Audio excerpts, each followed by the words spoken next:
General की कितनी है, मैं एससी में आता हूँ, एससी की कितनी पोस्ट है, एसटी की कितनी है, और यदि मैं टीएसपी में आता हूँ तो टीएसपी ईडब्ल्यूएस। हाँ, और यदि मैं ईडब्ल्यूएस इकोनॉमिक वीकर सेक्शन के अंदर आता हूँ तो मेरे लिए शुरू कर दिया, ठीक है। इकोनॉमिक वीकर सेक्शन के अंदर आता हूँ तो इसमें मेरी कितनी पोस्ट है। तो एक तो जो भी लोग इसका हिसाब लगा के उनका जिंदगी में कभी सिलेक्शन नहीं होता। फर्स्ट ऑफ ऑल दिमाग से एक चीज बात निकालते हैं कि एग्रीकल्चर सुपरवाइजर की एक पोस्ट दिख रही है, मुझे तो उसी के ऊपर सिलेक्शन देना है। आगे बात समझ में, इसको तो कहते हैं पॉजिटिव माइंडसेट।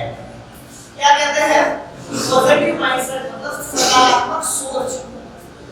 दूसरी जो महत्वपूर्ण चीज मैंने आपको बताई कि जो भी लोग इनका हिसाब लगाएंगे इनका माइंडसेट नेगेटिव हो चुका है। अब इनके दिमाग के अंदर एक ऐसा कीड़ा घुस चुका है जिसको बाहर निकालना थोड़ा मुश्किल है। तो उन लोगों का कीड़ा भी अपन क्या निकालेंगे? बाहर निकालेंगे, ठीक है। जब राजस्थान के अंदर लगभग 1.5 लाख विद्यार्थी 982 पोस्टों के लिए आवेदन करेगा और आवेदन करते समय हर विद्यार्थी के दिल में एक सपना होता है, मन में एक विचार होता है कि उसका सिलेक्शन कितने से हो जाए। एक विद्यार्थी यही सोच के फॉर्म भरता है, तो तैयारी करता है या नहीं करता है वो अलग बात है, लेकिन वो यही सोचता है कि इसके अंदर क्या हो जाए, मेरा सिलेक्शन हो जाए। तो सिलेक्शन सिर्फ सोचने से नहीं होता है, सिलेक्शन के लिए जो जरूरी चीज होती है उसको मेहनत कहते हैं। क्या कहते हैं? मेहनत। शायद 4 अक्षर जिंदगी में ऐसे होते हैं जिनके सामने आपका लक, दुनिया किस्मत कहे, ठीक है, आपके कर्म कहे, कुछ भी कहे, आपके लिए ईश्वर की देन कहे कि ये तो इसकी किस्मत अच्छी थी, इस कारण से इसका चयन हो गया, ऐसा नहीं होता।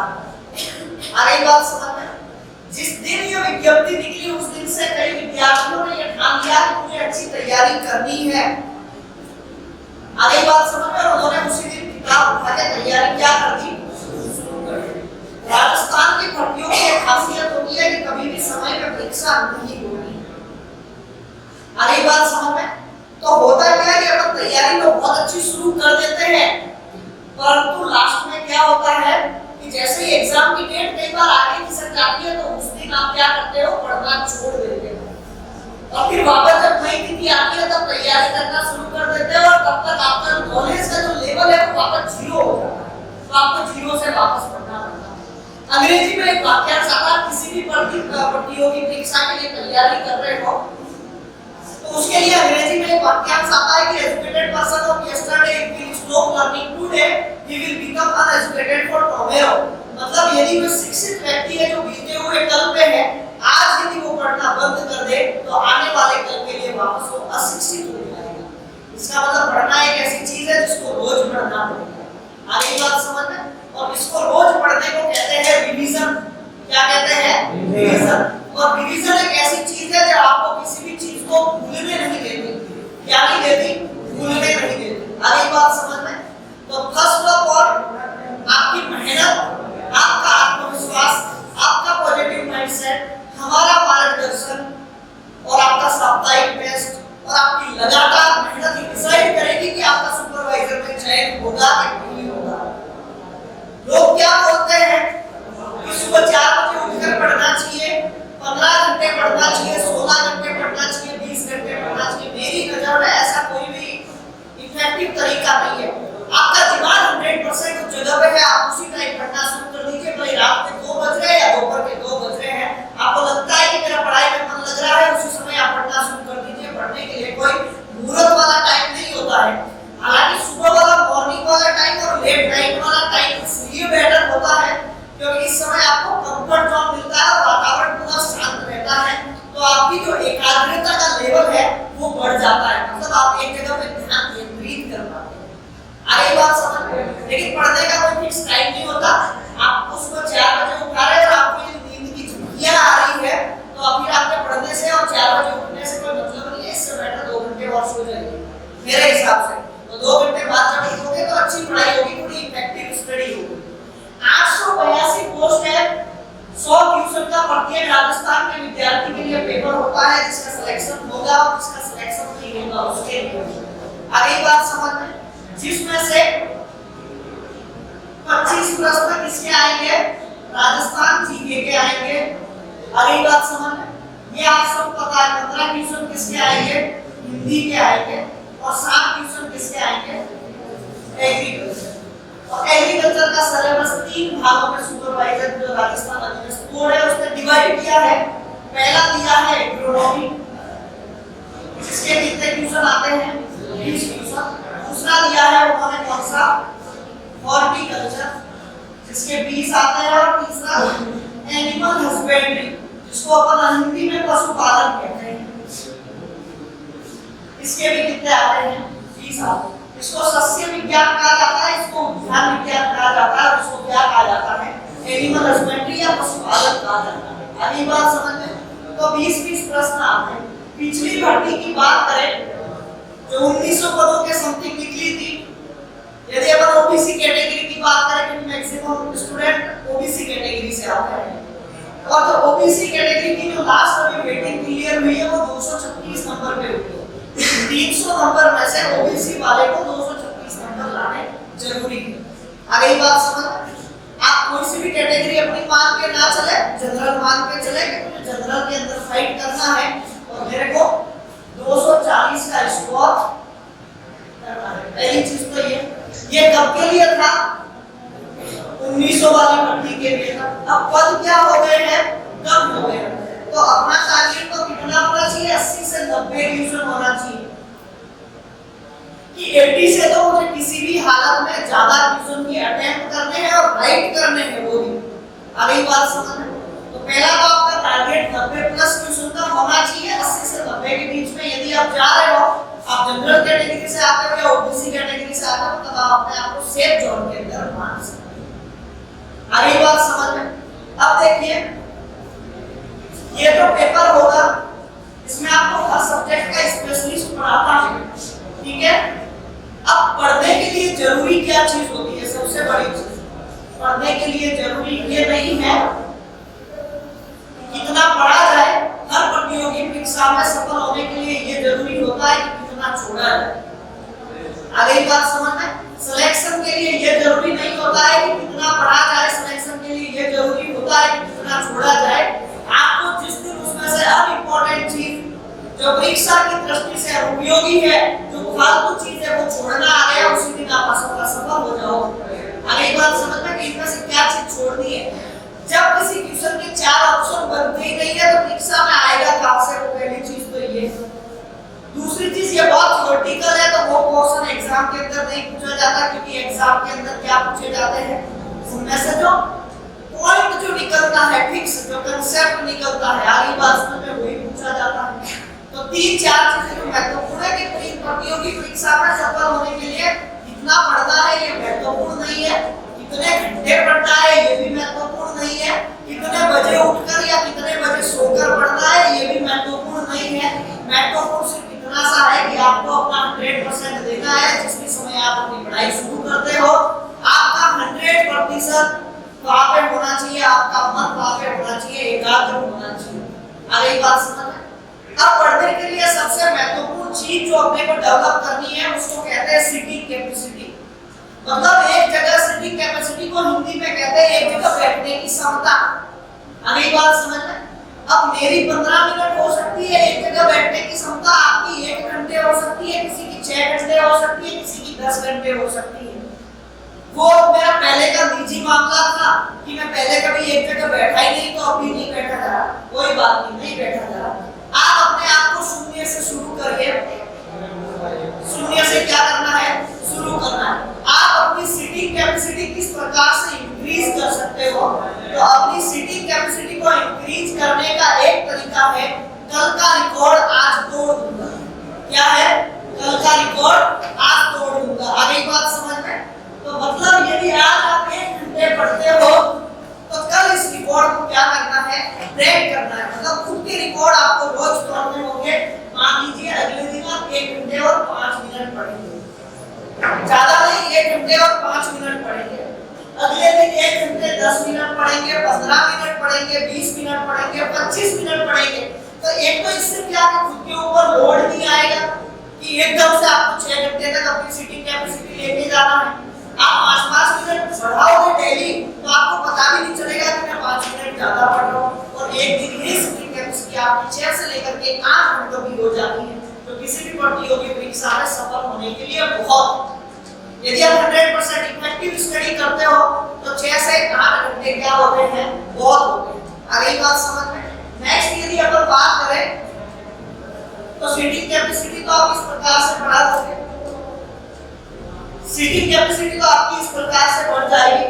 अब मैं देखता हूँ कि बहुत सारे विद्यार्थियों की समस्या ये है कि सर मैं पढ़ता तो बहुत हूँ लेकिन भूल जाता हूँ, कंफ्यूज हो जाता हूँ।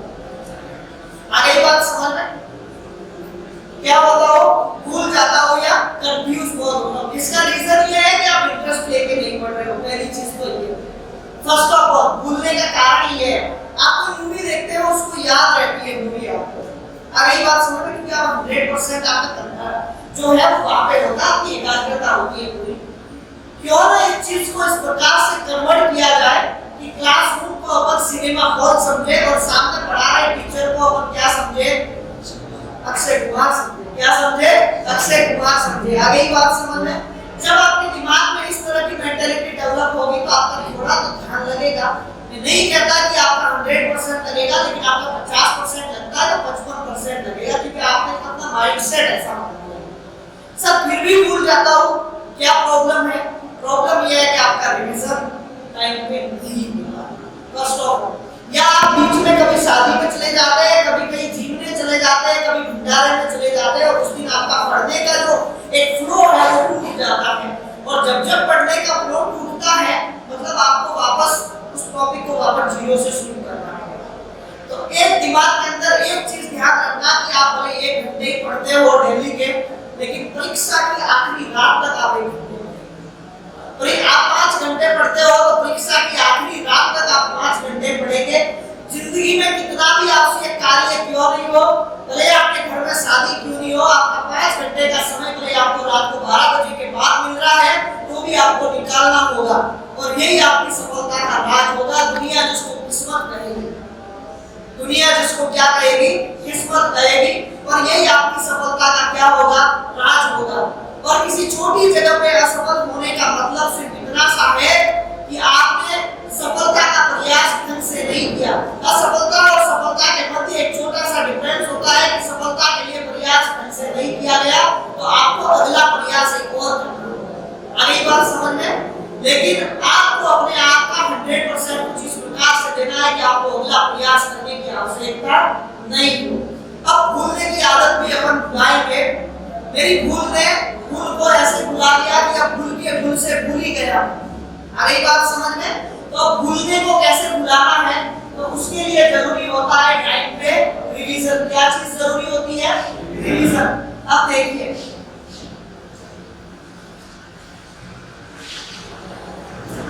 शायद इससे बेस्ट कोई तरीका नहीं है किसी भी चीज को याद करने का। होता क्या है, आपकी पढ़ने की कैपेसिटी है 2 घंटे। कितने घंटे, 2 घंटे। आज कितनी तारीख है, फरवरी का महीना है, लास्ट दिन है। अगली बात समझ में, 28/2/21 बार क्या है आज, संडे, या जिसको अपन हिंदी भाषा में रविवार कहते हैं, यही बात है। अब देखिए आज आप 2 घंटे शाम को पढ़ेंगे, क्या करेंगे, 2 घंटे 1 घंटे आपका जितना भी टाइम लगता है, आप 5 घंटे पढ़ते हो, 6 घंटे पढ़ते हो। आपने पढ़ा, मनुष्य के दिमाग के अंदर दिमाग की एक खासियत होती है कि 24 घंटे के भीतर भूलने की प्रक्रिया शुरू हो जाती है। 24 घंटे के भीतर भूलने की प्रक्रिया क्या हो जाती है, शुरू हो जाती है। तो इससे अपने को बचना है।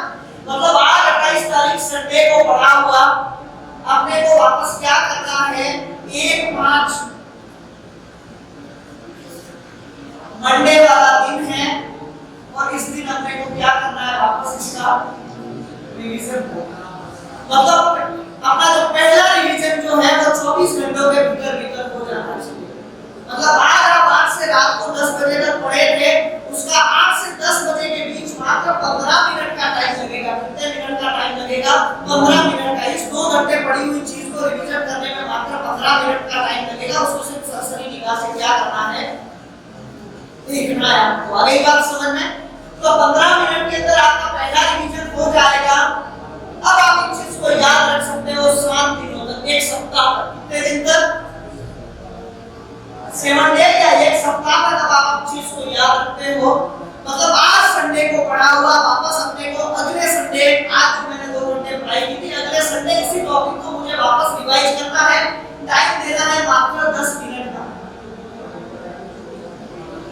कितना टाइम देना है? मात्र 10 मिनट के अंदर इस 2 घंटे पढ़ा हुआ। आगे बात समझ में? अब देखो अपनी रिवीजन के लिए भी मैं टाइम दे रही है, अपना को कितना निकालना है वो मैं अलग से आपको बताऊंगा। अब देखिए, अब आपने 7 डे के अंदर जो दूसरा रिवीजन था वो कंप्लीट कर दिया। अब आप इस चीज को 1 महीने तक आराम से याद रख सकते हो, लगभग 28 दिन तक आप इसको याद रख सकते हो। मतलब अगर 1 महीना मान के चले, अब आपका तीसरा रिवीजन इसी टॉपिक का होगा, वो कब होगा? 28 मार्च को होगा। कब होगा? 28 मार्च 21 को होगा। ये कौन सा रिवीजन है? तीसरा रिवीजन। बस 10 मिनट का समय और चाहिए आपको इस टॉपिक को पढ़ने के लिए। आगे बात समझ। अब तीसरा रिवीजन हो गया, 3 रिवीजन तो हो गए आपको। अब टेस्ट होगा हर सप्ताह के अंत में। आप कोचिंग से जुड़े हो तो कोचिंग का सबसे बड़ा फायदा ये मिलता है कि आपका टेस्ट होगा संडे को, जिसमें खुद का मूल्यांकन करने का आपको अवसर मिलता है। तो उस संडे को आप सैटरडे को वापस पढ़ोगे, जो भी है सिलेबस का एक्स्ट्रा टाइम देके जो भी आपको पढ़ना है उस सिलेबस को पढ़ोगे। तो चौथा रिवीजन उस दिन होगा ही होगा, कंफर्म है आपका। एग्जाम से पहले एक बार आप पूरा सिलेबस करोगे 5-7 दिन का, लास्ट वाला जो टाइम होगा उसमें वो कौन सा रिवीजन होगा? 5वां रिवीजन होगा। कौन सा रिवीजन होगा? 5वां रिवीजन होगा। क्या आपने एग्जाम से पहले किसी चीज को 5 बार पढ़ा है मन लगाकर, अब आप उस चीज को भूल सकते हो? नहीं भूल सकते। ये होता है पढ़ने का खमरूल। जो लोग कहते हैं ना कि हम भूल जाते हैं, वो टाइम पे रिवीजन नहीं करते इसलिए भूल जाते हैं, अन्यथा भूल नहीं सकते किसी भी चीज को। ठीक है, अब आपको रिवीजन के लिए देखो 15 मिनट तो ये डेली के निकालने हैं। सप्ताह खत्म होते ही 10 मिनट पर डे के बढ़ जाएंगे, और महीना खत्म होते ही 10 मिनट ये पर डे के आपके बढ़ जाएंगे। 10 और 10 30 और 15 35। आगे बात समझ में? अब 25 मिनट अपन और मान के चलते हैं। अब जितना पढ़ते हो उसका 1 घंटा किसके लिए निकालना है? निकाल सकते हो आराम से, कोई बड़ा टाइम नहीं है। और यही वो चीज होगी जो आपके दिमाग में तस्वीर बनाएगी, हर चीज की मूवी की तरह कॉपी आपके दिमाग में चलेगी। और परीक्षा के अंदर जब प्रश्न पत्र आपके सामने होगा तो आपके दिमाग के अंदर उस प्रश्न का उत्तर ढूंढने की आवश्यकता नहीं होगी, क्योंकि आपकी जो नोटबुक होगी उसको अंडरलाइन की हुई चीज आपने कौन से हाइलाइटर से उसको अंडरलाइन किया है, कौन से पेन से उसको अंडरलाइन किया है, पेज की किस तरफ लिखी हुई है, पेज के नीचे लिखा हुआ था, ऊपर लिखा हुआ था। ये तस्वीर जब आप एग्जाम हॉल के अंदर बैठोगे तो आपके दिमाग में आएगी, और ये वो चीज होती है जो आपका प्रश्न कभी नेगेटिव होने नहीं देती। यही वो चीज होती है जो प्रश्न आपका कभी कितना भी टफ प्रश्न एग्जाम के अंदर क्यों ना पूछा जाए, आपका प्रश्न कभी भी नेगेटिव नहीं होगा। और यदि आपने नेगेटिव पे कंट्रोल कर लिया, इसका मतलब क्या है? आपका सिलेक्शन हो गया। अरे बात समझ में? ऐसा आप कर सकते हो, और 1 घंटे के रिवीजन से आपका भविष्य सुनहरा हो सकता है। तैयारी कब तक करनी है? ये सारा चीज पढ़ने का खमूल परीक्षा की आखिरी रात तक चलेगा। कब तक चलेगा? परीक्षा की आखिरी रात तक। परीक्षा के 24 घंटे पहले आपको पढ़ना छोड़ना है, उससे पहले आपको क्या करना है? ये चीज करनी है। ये पूरा और परीक्षा तक यदि आपने ठान लिया है कि इस बार मुझे तैयारी करनी है, एग्जाम डेट कितनी भी बार आगे क्यों ना खिसक जाए, लेकिन एग्जाम एक ना एक दिन तो जरूर होगा। और जब मेरा एग्जाम होगा उस दिन मैं बाहर आऊं तो मेरे प्रश्न 90+ राइट होने चाहिए, पॉजिटिव होने चाहिए, एग्जाम और भी बाहर निकल के। आगे महत्वपूर्ण चीज समझ में कि पढ़ने का वास्तव में तरीका क्या होता है। क्या बनानी है आपको? दिमाग में तस्वीर बनानी है हर चीज की। कौन सी जगह लिखी हुई थी। दूसरी चीज, साप्ताहिक टेस्ट जो होता है उसमें अपने को क्या करना है? हर साप्ताहिक टेस्ट के अंदर अपने आप के अंदर इंप्रूवमेंट करना है।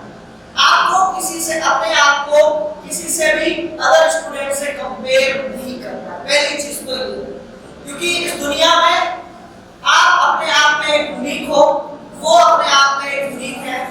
उसके सोचने का लेवल अलग हो सकता है, आपके सोचने का लेवल अलग हो सकता है। आपके प्रश्न को उत्तर करने का तरीका जो होता है, अटेम्प्ट करने का तरीका वो अलग हो सकता है, उसका अलग हो सकता है। उसका दिमाग तेज चलता है, उसको वो चीज 1 घंटे में याद हो सकती है, आपका दिमाग चलता हो आपको 3 घंटे में याद हो सकती है। लेकिन हो तो सकती है ना यार, हो तो जाएगी ना, क्योंकि नथिंग इज इम्पॉसिबल। इम्पॉसिबल ही अपने आप को कहता है कि आई एम पॉसिबल। इम्पॉसिबल ही क्या कहता है कि आई एम पॉसिबल, मैं संभव हूं, तो कोशिश तो कर एक बार। आगे बात समझ में क्लियर?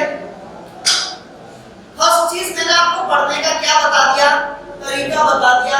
दूसरा, हर टेस्ट में आपको क्या करना है, इंप्रूवमेंट करना। 300 नंबर का आपका जो भी टेस्ट होगा सुपरवाइजर का, उसके अंदर पहला टेस्ट जब आपने दिया तो आपने 25 को नेगेटिव कर दिया और आपके मार्क्स अटेम्प्ट कितने हुए, 100 नंबर। मैं आपको नहीं कहता कि पहले टेस्ट में आपको 300 में से 300 लाने हैं, लेकिन मैं आपको इतना कहता हूं कि पहले टेस्ट में आपका ये रेशियो था, अगले टेस्ट में कुछ भी नहीं करना है, 25 के नेगेटिव पॉइंट्स पे लाऊंगा मैं और 101 मेरा स्कोर करूंगा, मतलब रिकॉर्ड तो यहाँ पे भी तोड़ना है।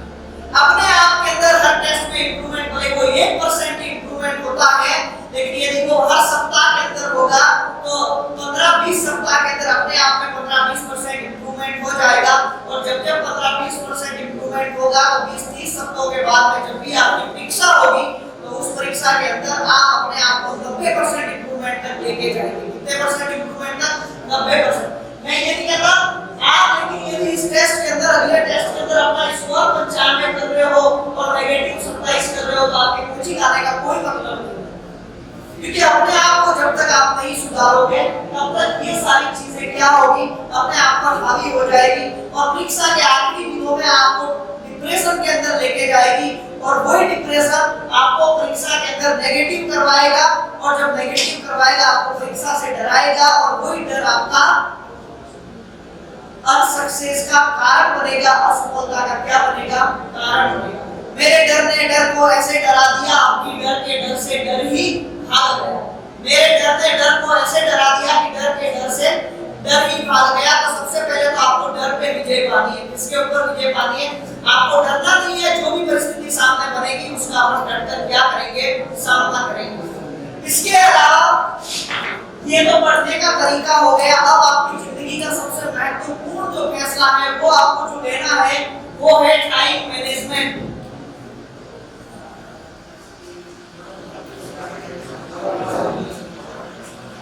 समय और बंधन। और आज का जो यूथ है सबसे ज्यादा जो समय दे रहा है वो दे रहा है सोशल मीडिया को। ये आपका शत्रु है, सबसे बड़ा दुश्मन जो है वो ये सोशल मीडिया है, ठीक है ना। ये कहते हैं अब चिट्ठियों का जमाना न रहा, एसएमएस से बात हो जाती है, डाकिया और किस काम का इंटरनेट पे मुलाकात हो जाती है, व्हाट्सएप पे रिश्ता तय किया जाता है, ट्विटर फेसबुक सागले और कुछ भी बारात हो जाती है, जाओ मैसेंजर मंडप बना और गूगल पर शादी हो जाती है। आने वाली पीढ़ी का माइंड और भी ब्लॉड हो जाएगा, शादी ब्याह का सिस्टम आउटडेटेड हो जाएगा और अपना शरीर खराब नहीं करेगी। कल इसे ना लिया क्योंकि यूसी ब्राउजर के 15वें वर्जन से बच्चा डाउनलोड हो जाएगा। और इसी सोशल मीडिया में लगभग इसके अंदर आने वाली 90% खबरें झूठी होती है, उसमें आप उलझे रहते हो और आपका समय बर्बाद करने का काम ये सोशल मीडिया करता है। तो सबसे पहली चीज तो टाइम मैनेजमेंट के अंदर आपको अपने आसपास के ऐसे 5 फैक्टर खोजने हैं। कितने फैक्टर? 5 फैक्टर, 5 कारक ऐसे खोजने हैं जो आपकी दिनचर्या को प्रभावित करते हैं। वो आपका जिगरी दोस्त हो सकता है, वो आपका मोबाइल हो सकता है, वो आपके परिवार का कोई सदस्य हो सकता है, वो यहाँ तक कि आपके मम्मी पापा भी क्यों ना हो। ऐसे 5 कारक खोजकर उनसे क्या बनानी है, दूरी बनानी। क्या बनानी है? दूरी बनानी है। मम्मी पापा को भी कह दीजिए कि मम्मी पापा आप मुझे 5-6 महीने का ये समय दे दीजिए और उसके बाद में जो आप कहोगे वो मैं करने के लिए तैयार हूँ। आई बात समझ में? तो 5-6 महीने का जो भी आपके पास समय आपको मिल रहा है, ठीक है, उसके अंदर 5 कारक को खोजना है। और पहला कारक तो कौन सा है? Social media. और सोशल मीडिया किसमें चलता है? आपके एंड्रॉइड मोबाइल में। तो इसी मोबाइल को क्या करना है? मैं आपको नहीं कहता कि आपको 100% मोबाइल से दूर होना है, लेकिन इसके लिए आपको फिक्स टाइम करना है। क्या करना है? फिक्स टाइम करना है। मुझे पता है ये एक ऐसा नशा हो चुका है जिसका शिकार प्रत्येक हुआ है, यहाँ तक कि मैं भी सम्मिलित हूँ इसमें, ठीक है। और ये सोशल मीडिया आपका बहुत ज्यादा टाइम, दिन का 5 से 6 घंटे औसतन आप उसको टाइम देते हैं। हर 5 मिनट के बाद मोबाइल जेब से निकलता है, उसमें देखना कुछ और होता है, उसमें नोटिफिकेशन कोई और आता है, उसके अंदर चले जाते हैं। इतने में फेसबुक से इंस्टा पे चले गए, इंस्टा से व्हाट्सएप पे चले गए, व्हाट्सएप में आपके 300-400 कांटेक्ट की एक बहुत बड़ी लिस्ट है, उनके स्टेटस देखने लगे और उनके स्टेटस देखते देखते पता चला कि 1 घंटे का समय निकल चुका है। तो जो आपका इफेक्टिव टाइम था वो इसने क्या कर दिया? खराब कर दिया। अगली बात, तो इस मोबाइल को अपने आप से दूर रखिए। सोशल मीडिया के लिए आप टाइम क्या करेंगे, फिक्स करेंगे। आपका पढ़ने का टाइम होता है और आपका कोई दोस्त आता है, चलिए यार बाहर चाय की खड़ी पे चाय पी के आते हैं, जब सिगरेट पी के आते हैं, मतलब होता है ऐसा कुछ नहीं है। अगली बात समझ में, तो वो भी आपका टाइम क्या कर रहा है, खराब कर रहा है। क्या कर रहा है, खराब कर रहा है। तो ये उससे भी क्या बनानी है, दूरी बनानी है। वो नाराज हो जाएगा, कोई फर्क नहीं पड़ेगा। 5-6 महीनों बाद जब ज्वाइनिंग लेटर आपके हाथ में होगा तो वही अपने आप आएगा कि कहते हैं पार्टी दे दे, तो उसको पार्टी दे के खुश कर देगा। आगे बात समझ में। आपका परिवार का कोई भी सदस्य जो आपको डिस्टर्ब कर रहा है, तो उससे भी हाथ जोड़कर निवेदन कर लीजिए कि अब 5-6 महीने के लिए मुझे छोड़ दो, उसके बाद में आपको जो करवाना है करवा लीजिए, मैं करने को तैयार हूं। ठीक है, तो इसके लिए सबसे बेस्ट लाइफ जब आप चुनोगे तो वो हॉस्टल लाइफ है। इन सारी चीजों को छोड़ने के लिए पहली लाइफ आपकी हॉस्टल लाइफ होगी।